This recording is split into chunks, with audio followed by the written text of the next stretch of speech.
The Story of the Other Wise Man by Henry van Dyke, Part 2, The Council of Magi.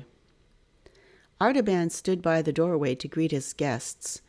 A tall, dark man of about 40 years, with brilliant eyes set near together under his broad brow and fine, firm lines graven under his fine, thin lips. The brow of a dreamer and the mouth of a soldier, a man of sensitive feeling but of inflexible will. One of those who, in every age they may live, are born for inward conflict and a life of quest. His robe was of pure white wool, thrown over a tunic of silk, and a white pointed cap with long lapels at the sides rested on his flowing black hair. It was the dress of the ancient priesthood of the Magi, called the fire worshippers. "Welcome," he said in his low, pleasant voice, as one after another entered the room. "Welcome, Abdus, peace be with you. Odaspes, Tigranes, and with you, my father Abgarus. You are all welcome, and this house goes bright with the joy of your presence." There were 9 of the men, differing widely in age, alike in the richness of their dress, of many-colored silks, and in the massive golden collars around their necks, marking them as Parthian nobles, and in the winged circles of gold resting upon their breasts, the sign of the followers of Zoroaster. They took their places around a small black altar at the end of the room, where a tiny flame was burning.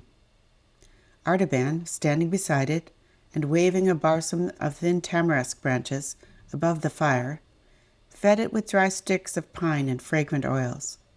Then began the ancient chant of the Yasna, and the voices of his companions joined in the beautiful hymn to Ahura Mazda.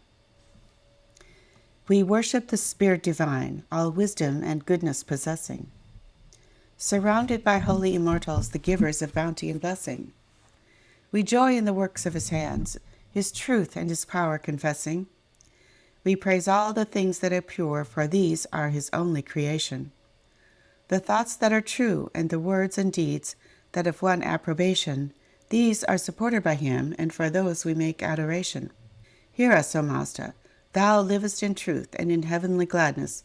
Cleanse us from falsehood, and keep us from evil and bondage to badness.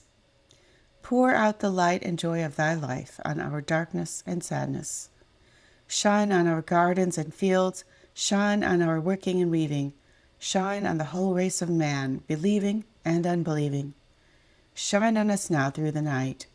Shine on us now in thy might. The flame of our holy love and the song of our worship receiving.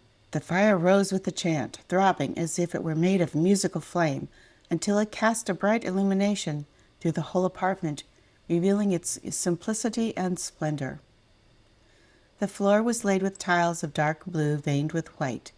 Pilasters of twisted silver stood out against the blue walls. The clear story of round-arched windows above them was hung with azure silk. The vaulted ceiling was a pavement of sapphires like the body of heaven in its clearness, sewn with silver stars. From the 4 corners of the roof hung 4 golden magic wheels, called the tongues of the gods. At the eastern end, behind the altar, there were 2 dark red pillars of porphyry. Above them a lintel of the same stone, on which was carved the figure of a winged archer, with his arrow set to the string and his bow drawn. The doorway between the pillars, which opened upon the terrace of the roof, was covered with a heavy curtain of the color of a ripe pomegranate, embroidered with innumerable golden rays shooting upward from the floor. In effect, the room was like a quiet starry night, all azure and silver, flushed in the east with rosy promise of the dawn. It was, as the house of a man should be, an expression of the character and spirit of the master. He turned to his friends when the song was ended and invited them to be seated on the divan at the western end of the room. "You have come tonight," said he, looking around the circle, "at my call as the faithful scholars of Zoroaster, to renew your worship and rekindle your faith in the God of purity, even as this fire has been rekindled on the altar. We worship not the fire, but him of whom it is the chosen symbol, because it is the purest of all created things. It speaks to us of one who is light and truth. Is it not so, my father?" "It is well, my son," answered the venerable Abgarus. The enlightened are never idolaters. They lift the veil of the form and go into the shrine of the reality, and new light and truth are coming to them continually through the old symbols. Here then, my father and my friends, said Artaban very quietly, while I tell you of the new light and truth that have come to me through the most ancient of all signs. We have searched the secrets of nature together and studied the healing virtues of water and fire and the plants.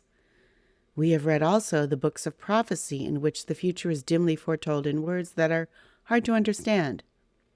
But the highest of all learning is the knowledge of the stars. To trace their courses is to untangle the threads of the mystery of life from the beginning to the end. If we could follow them perfectly, nothing would be hidden from us. But is not our knowledge of them still incomplete? Are there not many stars still beyond our horizon, lights that are known only to the dwellers in the far southland, among the spice trees of Punt and the gold mines of Ophir? There was a murmur of assent among the listeners.